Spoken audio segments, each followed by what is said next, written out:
Welcome back to the deep dive. You gave us the sources a pretty dense expert-level analysis of the JM Smucker Company, SJM, as of late September 2025. And our mission is to deliver the core conflicts and maybe some surprising insights fast. Yeah, we're talking about a real institution here, a 128-year-old titan of the American pantry. The company behind Jif, Folgers, Smucker's Jam, and they've just made this huge debt-fueled move, absorbing the modern snack giant Hostess. Okay, let's try and unpack this because, Okay. wow, the central question the entire investment community is grappling with seems really high stakes. Can this classic company successfully integrate Hostess while at the same time battling what looks like a perfect storm, severe operational failures, a crushing, $8 billion debt load, and these big macroeconomic headwinds like tariffs and inflation? It really is the ultimate test, isn't it? Brand durability versus intense financial stress. And here's the immediate fascinating finding from the analysis we looked at. The stock's closing price back then, $109.21. It falls squarely within its estimated intrinsic value range. So the market thinks it's perfectly balanced. It seems that way. Like the market has priced this conflict perfectly, balancing the long-term strength of, say, Jif against the severity of these short-term crises. We're sitting right at that equilibrium point, apparently. Okay, that's the challenge for our deep dive then. Really understanding why. We need to know what factors are holding the line and what's actively dragging the value down. So let's start with the foundation, the business itself, and the source material's initial assessment. Right. So we begin with Chapter 1, Business Analysis, the Pantry and the Portfolio. Smucker is, well, a classic consumer packaged goods by giant CPG model built on brand loyalty, supply chain efficiency, mostly focused on North America. They bring in about $8.7 billion in annual sales. But what really stands out in their product mix? Because, yeah, we think of Smucker's Jam, but the source material points to a heavy concentration somewhere else entirely. The concentration is actually startling. SJM is overwhelmingly a coffee company, at least by revenue. The U.S. retail coffee segment, that's Folgers, Dunkin', Café Bustelo, accounts for a huge 34.0% of total revenue. 34%. Wow. Yeah. And this heavy reliance means the company's financial results are highly susceptible to volatile coffee bean prices, supply chain disruptions, which, is a big concern given the current geopolitical climate. But the concentration risks don't even stop there, do they? They also face extreme customer concentration, which is something we often see in CPG, but this seems intense. It is intense, correct. Their top 10 customers make up 60% of all sales. Now, drill down to just one name. Walmart Stores, Inc.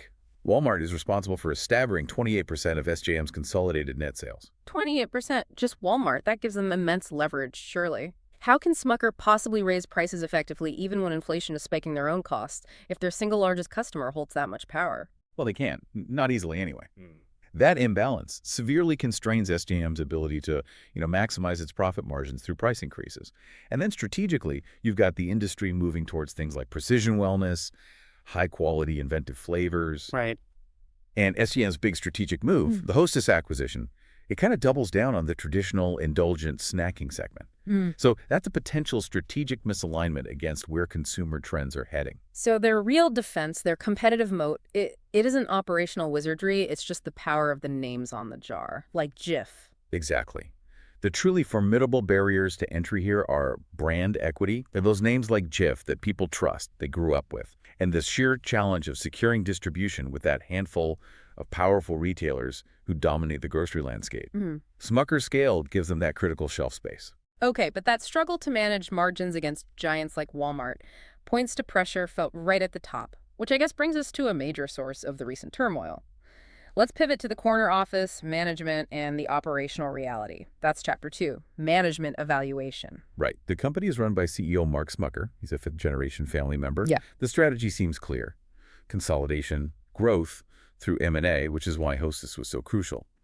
But their recent track record presents these massive interconnected red flags. We absolutely have to talk about the Jif crisis. That was huge news. Severe. Back in 2022-2023, the company was identified as the source of a multi-state Salmonella Septemberg outbreak traced right back to their Lexington, Kentucky facility. And the FDA warning letter, it was damning, explicitly stating the product was prepared, packed, or held under insanitary conditions. Oh. And even worse, the report found SJM had actually detected salmonella prior to the outbreak, but failed to take sufficient corrective action. That's staggering. A staggering operational failure for a brand built entirely on trust. And the problems didn't stop there, did they? Even with the new acquisition. No, they didn't. Just this past August 2025, a newly acquired Hostess product, Ding Dongs of all things, had to be withdrawn because of potential mold contamination, apparently from a mechanical issue. So, first salmonella, then mold. Right. This sequence, a systemic food safety failure, followed by a major quality control lapse on the flagship new acquisition, it really suggests deep, ongoing issues with operational execution and, frankly, the integration process itself. Okay, now here's the contradiction that I find hardest to reconcile, and it's a massive concern for value investors, right? The company gets celebrated for ethical behavior, named one of the world's most ethical companies. Yet, at the same time, they're facing an official FDA warning for insanitary conditions, and they're dealing with a pending securities fraud investigation related to impairments announced shortly after the Hostess deal closed. Yeah, that gap between the public, polished image and the, let's call it, operational and legal reality. It's a crisis of integrity, really. Investors rely on management's word, and when you see evidence of, detected pathogens maybe being ignored or securities probes popping up, that trust erodes fast. Okay, let's shift gears slightly to how they're using investor money. Capital allocation. SJM is famous as a dividend aristocrat, right? They've increased their dividend for 28 consecutive years. That $4.40 annual dividend is a core promise. And that commitment remains, absolutely, but it's coming at a high cost. The debt-fueled Hostess acquisition forced this dramatic pivot in how they allocate capital. The sources clearly show share buybacks slowed to just a trickle, only about $3.3 million in fiscal 2025. Just $0.3 million. Yeah. That capital is almost entirely redirected now to prioritizing debt repayment. They're basically using almost all their discretionary cash flow just to service the cost of that Hostess acquisition. Well, that prioritization makes sense, I suppose, given the debt. But we need to know if the underlying business is still generating sufficient returns to justify the investment in the first place. What about ROIC? Currently, yes, actually. Their return on invested capital, the ROIC, is sitting at 8.2%. That is above their estimated cost of capital, their WACC, which is around 5.55%. Yeah. So that means they're currently creating value on paper. Okay, but there's a catch. There's a big catch. It's the sheer size of the debt and all the goodwill added by Hostess. Management now has to generate a proportionally massive increase in combined profits just to maintain that positive spread between ROIC and WACC. And that's highly uncertain given the integration issues and recalls we just talked about. That leads us perfectly to the core of the financial pressure. Let's move to the raw numbers. Time for Chapter 3, Financial Analysis. Okay, the financial picture here is one of really extreme contrast. On the plus side, they do maintain a healthy gross margin around 38.9%. That suggests their brand loyalty still gives them decent pricing power. But the bottom line tells a, frankly, terrifying story. Those impairment charges from Hostess have created a staggering quarterly loss. It resulted in a digamous 16.75% net profit margin for the trailing 12 months. That is a deep, deep hole to climb out of. Minus 16.75%. Oh. And the cash flow. Equally stressed. In the most recent quarter reported, Q1 fiscal 26, the company reported negative free cash flow of $94.9 million. Negative $95 million. Yep. That means they spent almost $95 million more than they brought in after covering their capital expenditures. They're burning cash. And that negative cash flow is absolutely crucial because it connects directly to what you flagged as the single greatest financial risk, the debt and their liquidity situation. The total debt load is about $8.3 billion. How dramatically has that actually transformed the balance sheet? Radically. I mean, fundamentally. Yeah. The debt-to-equity ratio has surged to 1.35. Just 5 years ago, it was pretty manageable, 54.3%, or 0.64. For a stable CPG business, that 1.35 level of leverage is aggressive. Very aggressive. And it becomes doubly risky when your cash flow suddenly dries up like it just did. And the immediate liquidity picture sounds even more precarious. The source material highlights the current ratio sitting at 0.81. What does a ratio below 1.0 tell you about their short-term health? It's an immediate flashing red light.